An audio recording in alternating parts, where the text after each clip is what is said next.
If you're wondering which two-in-one laptops are worth your money, stick around. After we run through each product, I'll give you my personal take. Would I buy it or would I skip it?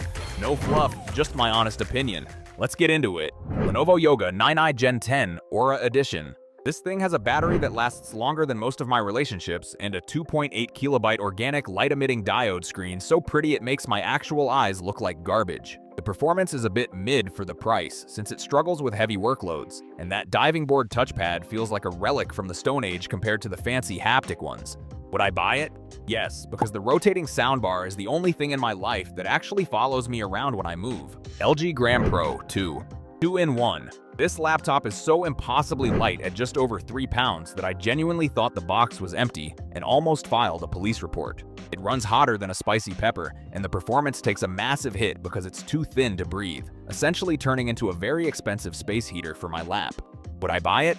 Maybe, but only if I suddenly develop a hobby of carrying my laptop up a mountain and never actually turning it on. Asus ZenBook Duo AI. Why have one screen when you can have two massive organic light-emitting diode displays that make you look like a budget Tony Stark in a coffee shop? It weighs as much as a small brick and eats battery for breakfast. Plus, the reflective glass is so shiny I spent half my time staring at my own disappointed reflection. Would I buy it? No, because I already have enough trouble focusing on one screen, and I do not need a second one to show me more stuff I am ignoring. Lenovo Yoga 7i 2-in-1. This is the rugged, all-metal workhorse that feels like it could survive a drop better than my phone, but the screen is so dim and reflective it doubles as a high-quality mirror for checking my teeth. The hinge is about as stable as a toddler on ice, leading to a screen wobble that will literally give you motion sickness if you type too aggressively. Would I buy it? No, because life is too short to squint at a 300-nit screen while my display wobbles like it is listening to heavy metal. HP Spectre X360 14-2024. The webcam on this beauty is a 4 kilobyte masterpiece that actually makes me look like a functioning human being on Zoom calls, and the haptic touchpad is smoother than a fresh jar of peanut butter. It has 0 internal pen storage, so I will definitely lose the stylus within 24 hours, and there is no secure digital card slot, which is a total buzzkill for my creative workflow. Would I buy it? Yes, because looking good on camera is 90% of my job, and this is the only laptop that does not make me look like a pixelated potato. Dell Inspiron 14 7445. This laptop is built like a tank and has a battery that actually survives a full day of researching memes. But the display is so dim and depressing you might think you are looking at a whiteboard in a dark alley. While the Ryzen HS processor makes it surprisingly zippy for a budget 2-in-1, the speakers start distorting at high volumes like they are screaming for their lives during a horror movie. Would I buy it? Maybe, but only if my main hobby was using a laptop in a pitch-black basement while wearing noise-canceling headphones to ignore those crying speakers. Acer Swift 16 AI. This 16-inch monster has a gorgeous OLED screen and a haptic touchpad so huge you could probably land a small drone on it, but the AI features are about as useful as a screen door on a submarine. It looks premium until you try to multitask like a pro, at which point it starts sweating harder than an intern on their first day because the performance just cannot keep up with its bigger rivals. Would I buy it? No, because while that big screen is great for movies, the weird keyboard layout and mediocre performance would make me want to throw it out a window within a week. Asus ZenBook S16 UM5606. This thing is thinner than my patience and is covered in fancy ceraluminum that feels like a space-age dinner plate, but it gets so hot under load that you could literally cook an egg on the bottom of it. The 120Hz OLED display is a total vibe, but the integrated graphics are so weak they probably struggle to run a high-resolution version of Minesweeper without breaking a sweat. Would I buy it? Maybe, as long as I only used it for light office work and kept a literal bag of ice under it to prevent my lap from suffering third-degree burns. Asus ProArt PX13. If you want a 13-inch powerhouse that can actually handle editing and gaming thanks to its dedicated NVIDIA graphics, this is the one that makes the other 2-in-1s on this list look like glorified calculators. It is basically a professional studio crammed into a tiny chassis, although the 60Hz screen feels like a tragic step backward when even mid-range phones are smoother these days. Would I buy it? Yes, because it is the only 2-in-1 here that actually has the balls to handle real creative work without crying for help. HP OmniBook X Philp. This laptop has a haptic touchpad that feels amazing and a 4K webcam that makes you look way better than you actually do on Zoom. But the port selection is so pathetic you will need a backpack full of adapters just to plug in a mouse. It prioritizes efficiency and battery life over raw power, So while it will last 10 hours on a charge, it will definitely judge you for trying to do anything more intense than opening a spreadsheet.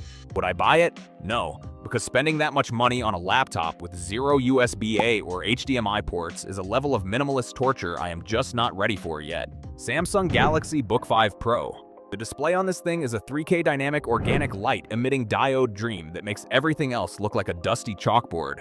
But the keyboard is so shallow I feel like I am typing on a flat piece of cardboard. It is thinner than my patience during a buffering screen, and the Intel Core Ultra processor actually keeps up with my chaotic multitasking without turning into a space heater. Would I buy it? Maybe, because while the screen is absolute fire, I do not want to develop carpal tunnel from that flat-as-a-pancake keyboard. Asus Pro Art PZ13. This detachable beast is basically a Surface Pro that actually went to the gym, rocking a Snapdragon X Plus processor and a 3K organic light emitting diode screen that is color calibrated for people who actually have talent. It is built like a rugged tank for the outdoors, but the 60 Hz refresh rate feels like I am scrolling through molasses compared to the 120 Hz competition. Would I buy it? Yes, it is the ultimate portable workstation for creators who want professional specs without paying the Apple tax or Microsoft tax. Lenovo Vote IdeaPad 5 2-in-1 Gen 9. You are getting a gaming tier AMD Ryzen 7 8845HS processor in a budget chassis, which is like putting a Ferrari engine inside a beat-up Honda Civic. The screen is about as bright as a candle in a dark room at only 300 nits, and the soldered memory means you are stuck with your choices forever like a bad tattoo. Would I buy it? Yes, because getting this much raw processing power and a 360-degree hinge for under $1,000 is basically a legal robbery. Lenovo ThinkPad X1 2-in-1 Gen 10 Aura Edition. This is the executive's wet dream with a haptic touchpad and a battery that lasts longer than most of my relationships, all wrapped in a magnesium chassis that could probably survive a literal grenade. It is definitely the smartest kid in class with those Aura Edition AI features, but the price tag is so high you might need to sell a kidney just to afford the entry-level model. Would I buy it? No, unless I suddenly become a billionaire CEO, because no amount of Aura is worth paying double for what is essentially a very fancy spreadsheet machine. Samsung Galaxy Book 5 Pro 360s 2025. This 16-inch monster flips around faster than a politician's promises and includes an S Pen that actually feels natural on that gorgeous 120 Hz AMOLED panel. It finally fixed the battery life issues of its ancestors thanks to the new Lunar Lake chips. But carrying this massive slab around feels like you are lugging a literal serving tray to every meeting. Would I buy it?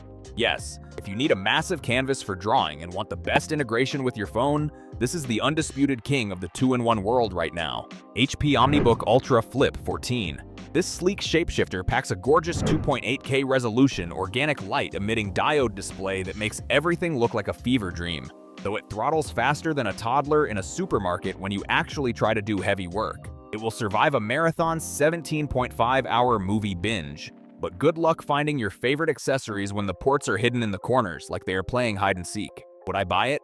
Maybe, because while the hardware is top tier for 2-in-1 fans, the buggy software and weird port placement feel like HP is trolling me.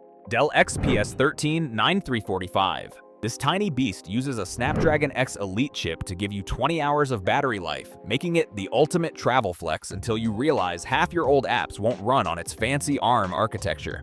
The design is cleaner than my search history, but that capacitive touch row is a total nightmare that makes me miss actual physical buttons every time I accidentally mute myself. Would I buy it? No, because I am not ready to sell my soul to APP compatibility issues and a touch row that has more mood swings than my ex. Thanks for watching. I hope this video helped you pick the 2-in-1 laptops for you. If you have any questions, drop a comment below. Links to all of these products mentioned in this video will be in the description.